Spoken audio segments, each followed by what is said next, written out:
Los conocidos papeles de Panamá han tenido una importante fuerza mediática y ha generado mucha confusión. Para tener una visión diferente, contactamos con el analista internacional Juan Carlos Hidalgo directamente desde Washington. El caudal de información se está manejando con mucha imprudencia. ¿Qué nos puedes decir al respecto, Juan Carlos? Bueno, efectivamente, esto depende de cómo se ha manejado la información en los diferentes medios. Recordemos que esto es una filtración que a través de un consorcio internacional de periodistas se ha pasado esta información a diferentes medios alrededor del mundo, que cada país ha tenido uno o dos medios de comunicación que han sido los encargados de empezar a revelar los alcances de esta filtración en cuanto a lo que concierne a cada país, y hemos visto que algunos medios han utilizado esto de una manera muy irresponsable. Efectivamente, hay información ahí que sirve para dar luz de la manera en que líderes corruptos alrededor del mundo utilizan cuentas bancarias en estos países para ocultar dineros que han robado, o dineros propios de actividades ilícitas, o dineros incluso producto de la evasión fiscal.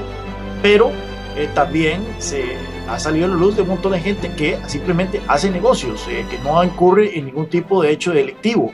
Pero al presentar todos juntos, y esto ha ocurrido en varios países, y es por ejemplo el caso que documento yo en Costa Rica, en donde los medios encargados de publicar esta información han utilizado para no solo empañar la reputación de gente que es perfectamente honesta, que simplemente tienen intereses comerciales, intereses bursátiles en Panamá, por ejemplo, sino que también se ha utilizado de una manera política, de una manera ideológica para satanizar todo lo que tenga que ver con hacer negocios en el extranjero o tener una cuenta offshore, cosas así.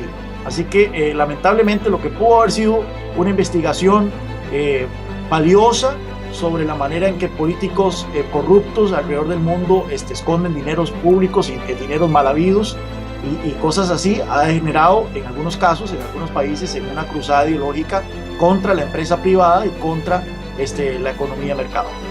Todo este fenómeno se produce como consecuencia de la evasión impositiva. ¿Cómo se podría evitar la evasión? Eludir es una cuestión que uno hace utilizando mecanismos legales. Por ejemplo, el caso que usted menciona. Si yo ya habiendo pagado los impuestos en mi país, quiero mover mi dinero a una jurisdicción donde los impuestos son menores, bueno, no hay nada que me lo impida.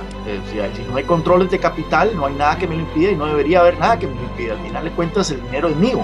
Yo puedo hacer con este dinero lo que a mí me plazca, puedo gastarlo, puedo ahorrarlo, puedo invertirlo y hacerlo donde yo quiera, siempre y cuando haya ya cumplido con las reglas fiscales de mi país.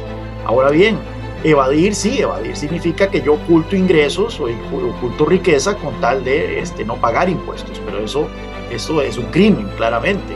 Pero aquí el problema con el tema de los paraísos fiscales no es tanto que existan paraísos fiscales, sino que existan infiernos fiscales.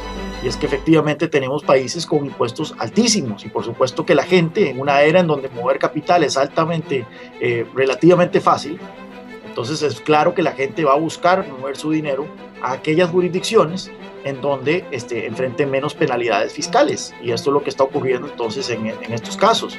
No debería satanizarse eso, más bien gracias a que existe esta posibilidad de sacar el dinero de un país donde hay altos impuestos y moverlo a una jurisdicción donde los impuestos son bajos, es que existe entonces una presión para que la voracidad fiscal de los países tenga un contrapeso. Si no existiesen estos refugios fiscales, los países entonces podrían aumentar los impuestos de una manera indiscriminada y esto terminaría empobreciéndonos a todos y afectando la riqueza en general. ¿Cuál es la mejor manera de combatir la evasión?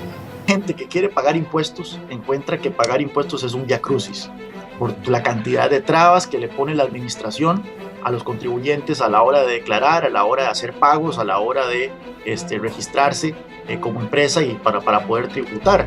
Y eso es una constante en nuestros países. El Banco Mundial publica un informe que se llama Haciendo Negocios, y en este informe Haciendo Negocios hay un apartado que se llama Pagar Impuestos, en donde se documenta cuántas horas en promedio le toma a una empresa pagar y reportar sus impuestos. Y en algunos casos, por ejemplo en el caso de Brasil, estamos hablando que estamos de más de 2.000 horas al año es lo que toma una empresa promedio. Entonces, claramente, si nosotros no queremos que la plata se vaya a otras jurisdicciones, lo que tenemos que hacer entonces es tener un país con impuestos bajos, un país con facilidades y simplificación en el pago de impuestos, de tal forma que la plata se quede en el país. Ahora bien, impuestos bajos no significa poca recaudación para el Estado. Está documentado de que tasas impositivas bajas son atractivas y a la hora de incentivar la inversión, tanto doméstica como extranjera, más bien el Estado termina muchas veces con más recursos a veces de los que terminaría con tasas altas, que lo que hacen es más bien espantar el capital. ¿Qué opinas de la función de la banca internacional en el déficit fiscal de cada país? Claro, el monto que se paga en intereses usualmente tiende a ser uno de los principales rubros en el gasto, en los disparadores del gasto estatal. Por lo menos en el caso de Costa Rica, los dos grandes disparadores del gasto estatal son los rubros de remuneraciones e intereses sobre la deuda, y lo que paga anualmente el Estado en intereses, dependiendo de la magnitud del déficit, es enorme. Y muchas veces el gobierno, ya cuando esta situación se empieza a salir de control, vemos que los gobiernos se endeudan para pagar intereses, o sea, es un ciclo ya vicioso en el que eventualmente se termina en crisis. Así que sí, no, pues muchas veces puede haber este contubernio, sin duda alguna la banca hace clavos de oro prestándole dinero al Estado, y es un dinero que todos los contribuyentes tenemos que pagar mediante nuestros impuestos. Gracias, Juan Carlos, por estar con nosotros desde aquí de la RPC. Hasta una próxima oportunidad. Con mucho gusto.